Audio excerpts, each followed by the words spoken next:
नमस्कार मित्रांनो, तुमच्यासाठी जबरदस्त जॉब वॅकन्सी घेऊन आलेलो आहे। महाराष्ट्र शासन वन विभागामार्फत आजची वॅकन्सी निघालेली आहे। पगार तुम्हाला या ठिकाणी 13,000 ते 70,000 रुपयाच्या दरम्यान पोस्ट वाईज दिला जाणार आहे। तुम्ही महिला असाल किंवा पुरुष असाल दोघे या ठिकाणी अर्ज करू शकता। अर्ज करण्यासाठी तुम्हाला कुठल्याही प्रकारची फीस पेमेंट या ठिकाणी करायची नाही किंवा परीक्षा देखील तुमच्या या ठिकाणी होणार नाही। अर्ज करण्याची शेवटची तारीख 13 डिसेंबर 2024 या ठिकाणी आहे। अधिक माहिती जी आहे मित्रांनो, या ठिकाणी कुठल्या पदांसाठी वॅकन्सी आहे, शैक्षणिक अर्थ तुमची काय लागणार आहे, वयमर्यादा या ठिकाणी काय असणार आहे, त्याचबरोबर इतर पात्रता या ठिकाणी तुमची काय आवश्यक असणार आहे, या संदर्भातील डिटेल माहिती आपण आजच्या व्हिडिओमध्ये बघणार आहोत। तर व्हिडिओ शेवटपर्यंत नक्कीच बघा। त्याचबरोबर मित्रांनो, आपण जर आपल्या रॉयल कॉर्नर यूट्यूब चॅनलवरती जर नवीन असाल तर रॉयल कॉर्नर यूट्यूब चॅनलला सबस्क्राईब करावं, बेल आयकॉन दाबायला विसरू नका। असेच नोकरी संदर्भातील नवीन अपडेट्स आपल्याला मिळत राहण्यासाठी।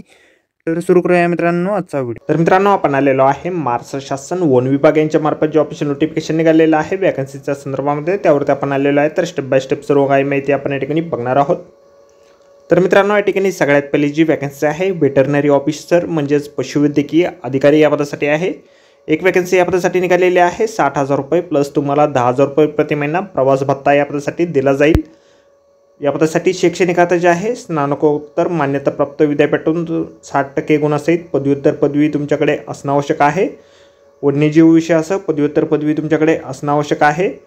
तुमचं जर MVSC झालेलं असेल तर प्राधान्य तुम्हाला या ठिकाणी दिलं जाईल। 3 वर्षाचा अनुभव तुमचा या ठिकाणी लागणार आहे। त्यानंतर GIS एक्सपर्ट या पदासाठी एक वॅकन्सी आहे। 30,000 रुपये वेतन या पदासाठी तुम्हाला दिलं जाईल। शैक्षणिक अर्हता जे आहे तुमची MSc झालेली असेल जिओग्राफिक्समध्ये किंवा एन्व्हायरमेंटल सायन्समध्ये किंवा जिओलॉजीमध्ये किंवा BE तुमचं झालेलं असेल किंवा BTech झालेलं असेल कॉम्प्युटर सायन्समध्ये, सोबत डिप्लोमा इन इन्फॉर्मॅटिक्समध्ये तुमचा झालेला असणं आवश्यक आहे। त्यानंतर पुढील वॅकन्सी या ठिकाणी आहे डाटा ॲनालिस्ट या पदासाठी एक वॅकन्सी या पदासाठी आहे। 25,000 रुपये वेतन तुम्हाला दिलं जाईल। MSc तुमचं झालेलं असेल जिओलॉजीमध्ये किंवा फिजिक्समध्ये किंवा BE झालेलं असेल, BTech झालेलं असेल कॉम्प्युटर सायन्समध्ये किंवा इंजिनिअरिंग तुमचं झालेलं असेल रिलेव्हंट फील्डमध्ये किंवा पोस्ट ग्रॅज्युएशन डिग्री असेल डाटा सायन्समध्ये, तर या ठिकाणी तुम्ही अर्ज करू शकता। 5 वर्षापर्यंतचा अनुभव तुमचा या ठिकाणी लागेल। त्यानंतर कनिष्ठ संशोधन सहाय्यक या पदासाठी 2 वॅकन्सीज आहेत। 25,000 रुपये वेतन तुम्हाला दिलं जाईल। वन्यजीव विज्ञान किंवा प्राणीशास्त्र किंवा वानिकी किंवा वनस्पतीशास्त्र किंवा पर्यावरणशास्त्र किंवा वन्यजीव विज्ञान मान्यताप्राप्त विद्यापीठातील पदव्युत्तर पदवी किमान 60% गुणासहित तुम्ही उत्तीर्ण असणं आवश्यक आहे। 1 वर्षाचा अनुभव तुमचा या ठिकाणी लागणार आहे। त्यानंतर सिनियर डाटा एंट्री ऑपरेटर या पदासाठी एक वॅकन्सी आहे। 21,000 रुपये वेतन तुम्हाला या पदासाठी दिलं जाईल। कोणत्याही शाखेचे तुम्ही पदवीधर असाल, सोबत MSc परीक्षा उत्तीर्ण असणं आवश्यक आहे। टंकलेखनाचा वेग तुमचा इंग्रजीमध्ये 40 शब्द प्रति मिनिट आणि मराठीमध्ये 40 शब्द प्रति मिनिट असणं या ठिकाणी आवश्यक आहे। 3 वर्षाचा अनुभव तुमचा या ठिकाणी लागेल।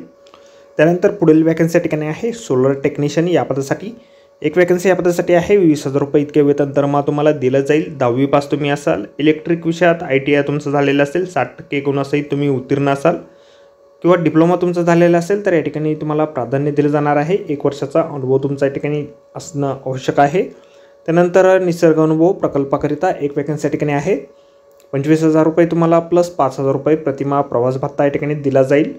कोणत्याही शाखेचे पदवीधर तुम्ही असाल, हॉस्पिटॅलिटी आणि हॉटेल मॅनेजमेंट किंवा पर्यटन व्यवस्थापन यात पदविका तसेच MSW धारण केलेल्यास प्राधान्य या ठिकाणी दिलं जाईल।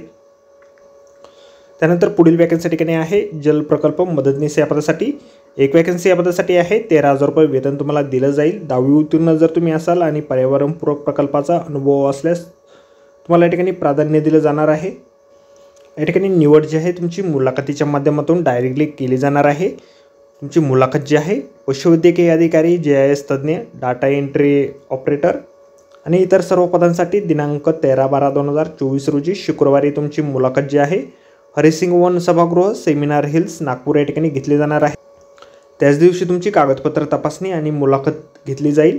सकाळी 10:30 वाजल्यापासून मुलाखत जी आहे तुमची पदानुसार या ठिकाणी सुरू होणार आहे। आपण स्क्रीनवरती बघू शकता ज्या पदासाठी तुम्ही अर्ज करत असाल त्या पदाची वेळ आपण या ठिकाणी बघायची आहे। त्याचबरोबर जाहिरातीची लिंक देखील आपल्याला व्हिडिओच्या डिस्क्रिप्शनमध्ये दिलेली आहे। अर्ज करण्याच्या अगोदर आपण संपूर्ण जाहिरात एक वेळ व्यवस्थितपणे वाचा, त्यानंतरच या ठिकाणी अर्ज करा। मुलाखतीला जातेवेळी आपण आपला संपूर्ण बायोडाटा आणि ॲप्लिकेशन फॉर्म सोबत घेऊन जायचं आहे। तर आजच्या व्हिडिओमध्ये एवढंच मित्रांनो। व्हिडिओ जर आवडला असेल तर व्हिडिओला लाईक आणि शेअर नक्कीच करा। आपल्या चॅनलला जर अद्याप आपण सबस्क्राईब केले नसेल तर आपल्या चॅनल सबस्क्राईब करा अशाच नोकरी संदर्भातील नवनवीन अपडेट आपल्याला मिळत राहण्यासाठी. तर भेटूया मित्रांनो नोकरी संदर्भातील अशाच पुढच्या व्हिडिओमध्ये. धन्यवाद मित्रांनो.